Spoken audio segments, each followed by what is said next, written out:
छत्रपती शिवाजी महाराजांचे फक्त नाव जरी घेतले तरी शरीराला वेगळेच स्फुरण चढते. महाराजांचा स्वराज्याचा इतिहास तर तुम्हा आम्हा सर्वांना अगदी तोंडपाठ असल्यासारखा आहे. तरी देखील अनेक तरुणांना स्वराज्याच्या इतिहासात असलेल्या या 5 किल्ल्यांचे महत्त्व माहिती नसेल. आपल्या येणाऱ्या पिढीला याची माहिती व्हावी म्हणून या छोटासा प्रयत्न. नमस्कार मित्रांनो, आपणा सर्वांचे ट्रॅव्हलर संजय चॅनलवर स्वागत आहे. आजच्या व्हिडिओमध्ये आपण अशा 5 किल्ल्यांची माहिती घेणार आहोत ज्या किल्ल्यांशिवाय स्वराज्याचा इतिहास पूर्ण होऊ शकत नाही. चला तर मग जाणून घेऊया कोणते आहेत ते किल्ले.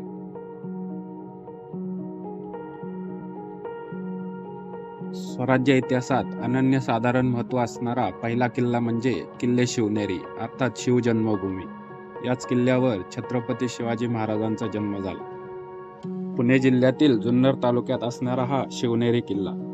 याच गडावर शिवाई देवीचे मंदिर आहे. याच शिवाईला राजमाता जिजाबाई नवस बोलल्या, आम्हाला पुत्र होऊ दे, पुत्र झाल्यास त्याला तुझे नाव ठेवेल. आई शिवाईने जिजाऊंची प्रार्थना ऐकली आणि 19 फेब्रुवारी 1630 फाल्गुन वैद्य तृतीयेच्या दिवशी सूर्य मावळल्यावर शिवनेरी गडावर शिवरायांचा जन्म झाला.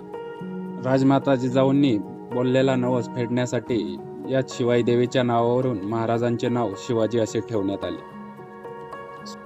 किल्ले शिवनेरी अर्थात शिवजन्मभूमी. इसवी सन 1632 मध्ये राजमाता जिजाऊ आणि शिवरायांनी गड सोडला आणि काही वर्षातच म्हणजे 1637 मध्ये तो मोगलांच्या ताब्यात गेला. पुढे महाराजांच्या हयातीत तो किल्ला कधीच स्वराज्यात आला नाही. याची खंत महाराजांच्या मनात कायम राहिली. पुढे अनेक वर्षानंतर म्हणजे 1716 मध्ये छत्रपती शाहू महाराज यांनी हा किल्ला परत स्वराज्यात आणला. स्वराज्य इतिहासातील दुसरा महत्त्वाचा किल्ला म्हणजे किल्ले रायरेश्वर. पुणे जिल्ह्यातील भोर तालुक्यात असणारा हा किल्ला. याच किल्ल्यावर महाराजांनी वयाच्या अवघ्या 16व्या वर्षी स्वराज्याची शपथ घेतली. वयाच्या 16व्या वर्षी शिवरायांनी रायरेश्वराच्या मंदिरात कान्होजी जेदे, बाजी पासलकर, तानाजी मालुसरे, सूर्याजी मालुसरे, येसाजी कंक, सूर्याजी काकडे, बापूजी मुदगल, नरप्रभू गुप्ते, सोनीपंत डंबीर या आपल्या 12 मावळ्यातील सवंगड्याच्या साथीने रायरेश्वराच्या पिंडीवर स्वतःच्या हाताची करंगळी कापून रक्ताचा अभिषेक करून स्वराज्याची शपथ घेतली. याच मुठभर मावळ्यांमध्ये धर्मप्रेम जागृत करून त्यांना लढायला शिकवले आणि स्वराज्याची संकल्पना दिली. हिंदवी स्वराज्यासाठी मुठभर मावळ्यांनी जीवाची पर्वा न करता स्वतःला झोकून दिले.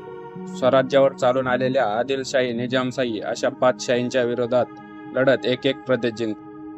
अगदी अल्पशा कालावधीत विजापूर आणि दिल्ली या राजसत्तांना पाणी पाजले. या सर्वांची मुहूर्तमेढ महाराजांनी रायरेश्वर या किल्ल्यापासूनच रोवली.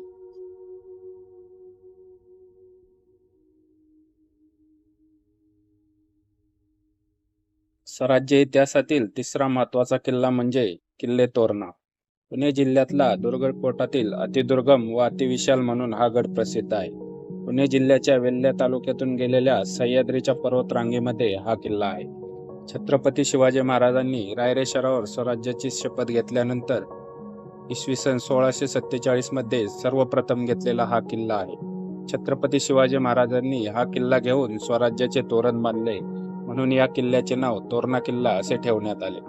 महाराजांनी गडाची पाहणी करताना त्याच्या प्रचंड विस्तारामुळे याचे नाव बदलून प्रचंडगड असे ठेवले. स्वराज्य इतिहासात तोरणा किल्ल्यानंतर महत्त्वाचे स्थान असलेला किल्ला म्हणजे किल्ले राजगड. पुणे जिल्ह्यातच असणारा हा महत्त्वाचा किल्ला. मावळ भागामध्ये राज्यविस्तार साध्य करण्यासाठी राजगड आणि तोरणा हे दोन्ही किल्ले मोक्याच्या ठिकाणी होते. तोरणा किल्ल्याचा बालेकिल्ला आकाराने लहान असल्यामुळे राजकीय केंद्र म्हणून हा किल्ला सोयीचा नव्हता. त्यामानाने राजगड दुर्गम असून त्याचा बालेकिल्ला बराच मोठा आहे. शिवाय राजगडाकडे कोणत्याही बाजूने येताना एखादी टेकडी किंवा नदी ओलांडावीच लागते. म्हणून राजधानी म्हणून महाराजांनी राजगडाची निवड केली. राजगडाच्या 3 माच्या व एक बालेकिल्ला आहे. राजगडाचा बालेकिल्ला खूप उंच असून त्याची समुद्र सपाटीपासूनची उंची 1394 मीटर आहे. दुर्गराज राजगड त्याच्या महत्त्वाकांक्षीची उंची दाखवतो, तर किल्ले रायगड हा शिवाजी महाराजांच्या कर्तृत्वाचा विस्तार दाखवतो. तोरणा किल्ल्यावर सापडलेल्या खजिन्याचा उपयोग महाराजांनी राजगडाच्या बांधणीसाठी केला. राजगडाच्या मध्यवर्ती ठिकाणी उंच डोंगर तासून तयार केलेला बालेकिल्ला म्हणजे पृथ्वीने स्वर्गावर केलेली स्वारी होय. छत्रपती शिवाजी महाराजांनी हा किल्ला ताब्यात घेतल्यानंतर त्याचे बांधकाम केले व त्याचे नाव राजगड ठेवले. मराठी शाहीची 25 वर्षे राजधानी या किल्ल्यावर होती. याच किल्ल्यावर शिवाजी महाराजांचे धाकटे चिरंजीव राजाराम महाराज यांचा जन्म झाला. त्याचप्रमाणे राणी सईबाई यांचे निधन याच किल्ल्यावर झाले. अशा महत्त्वाच्या घटना या किल्ल्यावर घडल्या. राजगड हे छत्रपती शिवाजी महाराजांचे पहिले प्रमुख राजकीय केंद्र असून हा बुलंद, बेलाग आणि बळकट राजगड आजही आपल्याला हिंदवी स्वराज्याची ग्वाही देत उभा आहे. नंतर राज्य कारभारासाठी गडावरील जागा अपुरी पडू लागल्याने राजांनी राजधानी त्या मानाने ऐसपैस आणि दुर्गम अशा रायगडावर हलवण्याचा निर्णय घेतला. मराठी साम्राज्याच्या इतिहासामध्ये ज्या किल्ल्याची एक खास अशी ओळख आहे तो किल्ला म्हणजे किल्ले रायगड. हा महाराष्ट्रातील रायगड जिल्ह्यातील सह्याद्रीच्या पर्वतरांगात असून समुद्र सपाटीपासून सुमारे 820 मीटर अंदाजे 2700 फूट उंचीवर आहे. छत्रपती शिवाजी महाराजांनी रायगडचे स्थान आणि महत्त्व पाहून 16व्या शतकात याला राज्याची राजधानी बनवली. शिवराज्याभिषेक याच ठिकाणी झाला. याचे प्राचीन नाव रायरे असे होते. आजपासून बरोबर 350 वर्षापूर्वी शिवराज्याभिषेक हा रायगडाने अनुभवलेला सर्वश्रेष्ठ प्रसंग आहे. महाराजांचा राज्याभिषेक म्हणजे महाराष्ट्राच्याच नव्हे तर भारताच्या इतिहासातील एक लक्षणीय घटना आहे. गडावरील राजदरबारात 6 जून 1674 ज्येष्ठ शुद्ध 13 शके 1596 शनिवार या दिवशी राज्याभिषेक मोठ्या उत्साहात साजरा करण्यात आला. आजही 350 वर्षानंतर राजांना असेच प्रेम भरभरून लाभत आहे. याचे उदाहरण म्हणजे 350 वर्षानंतरही आजही महाराजांचा शिवराज्याभिषेक दिन त्याच उत्साहात आणि त्याच जोशात साजरा केला जातो. असे भाग्य लाभलेले छत्रपती शिवाजी महाराज हे जगातील एकमेव राजे आहेत. रायगडाला ज्याप्रमाणे स्वराज्याच्या शिवराज्याभिषेक दिन हा अत्यंत आनंदाचा दिवस पाहण्याचे भाग्य लाभले, तसेच रायगडाने अनुभवलेला अत्यंत दुःखद प्रसंग म्हणजे महाराजांचे निधन. शके 1602 चैत्र शुद्ध पौर्णिमा हनुमान जयंती दिनांक 3 एप्रिल 1680 या दिवशी महाराजांचे निधन झाले.